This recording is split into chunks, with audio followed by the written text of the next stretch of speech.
So let me just explain in 2 minutes the Ukraine war.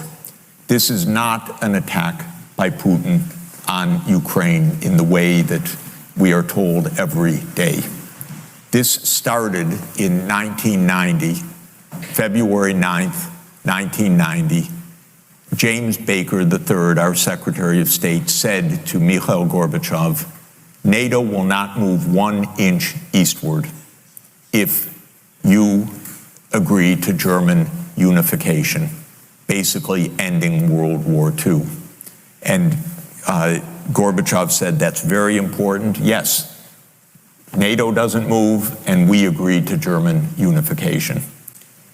The US then cheated on this, already starting in 1994, when Clinton signed off on basically a plan to expand NATO all the way to Ukraine. This is when the so-called neocons took power, and Clinton was the first agent of this. And the expansion of NATO started in 1999 with Poland, Hungary, and Czech Republic. At that point, Russia didn't much care. There was no border other than with the Königsberg, but other than that, there was no direct threat. Then the US led the bombing of Serbia in 1999. That was bad, by the way, because that was a use of NATO to bomb a European capital, Belgrade, 78 straight days to break the country apart.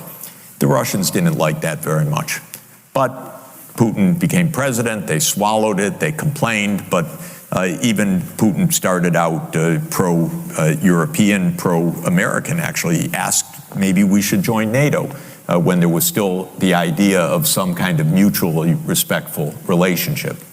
Then 9/11 came, then came Afghanistan, and the Russians said, yeah, we'll support you, we understand, to root out terror. But then came 2 other decisive actions. In 2002, the United States unilaterally walked out of the Anti-Ballistic Missile Treaty. This was probably the most decisive event, never discussed in this context.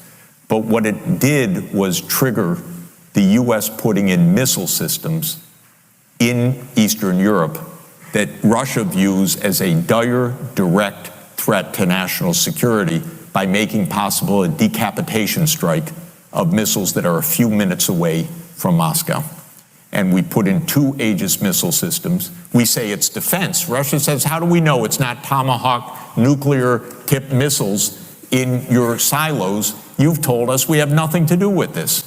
And so we walked out of the ABM treaty unilaterally in 2002, and then in 2003 we invaded Iraq on completely phony pretenses, as I've explained. In 2004-05, we engaged in a soft regime change operation in Ukraine, the so-called First Color Revolution. It put in office somebody that I knew and I was friends with, and I'm kind of distantly friends with President Yushchenko, because I was an advisor to the Ukrainian government in 1993, 94, 95. And then the US had its dirty hands in this. It should not meddle in other countries' elections. But in 2009, Yanukovych won the election and he became president, and in 2010 on the basis of neutrality for Ukraine.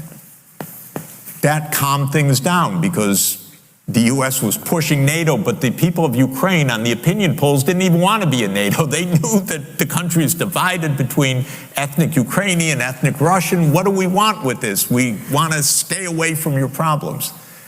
So in February 22nd, 2014, the United States participated actively in the overthrow of Yanukovych. A typical US regime change operation, have no doubt about it. And the Russians did us a favor. They intercepted a really ugly call between Victoria Nuland, my colleague at Columbia University now, and if you know her name and what she's done, have sympathy for me. Really. Between her and the US ambassador to Ukraine, Jeffrey Piat, who's a senior State Department official till today. And they talked about regime change. They said, who's going to be the next government? Why don't we pick this one? No, Klitschko shouldn't go in. It should be Yatsenyuk. Yes, it was Yatsenyuk, and we'll get the big guy, Biden, to come in and do an attaboy, they say, pat him on the back. It's great. So they made the new government. And I happened to be invited to go there soon after that, not knowing any of the background. And then some of it was, in a very ugly way, explained to me after I arrived, how the U.S. had participated in this. All of this is to say, the U.S. then said, okay, now NATO's really going to enlarge. And Putin kept saying, stop. You promised no NATO enlargement. It's been, by the way, I forgot to mention, in 2004, Estonia, Latvia, Lithuania, Bulgaria, Romania, Slovakia, Slovenia, 7 more countries in the not 1 inch eastward. And then, okay, it's a long story, but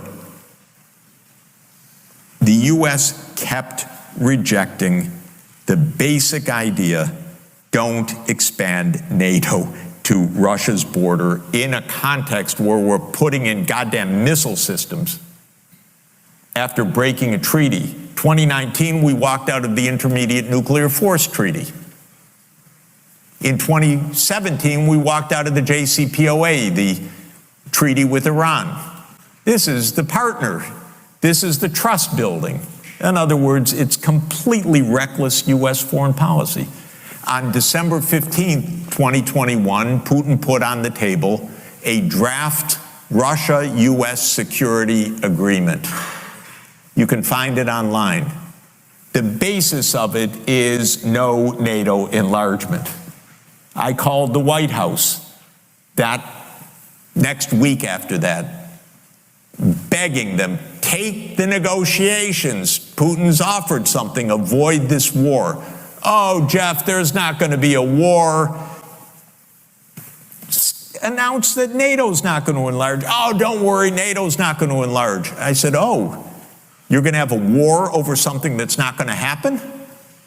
Why don't you announce them? And he said, no, our policy is an open door. This is Jake Sullivan. Our policy is an open door policy. Open door for NATO enlargement. That is under the category of bullshit, by the way.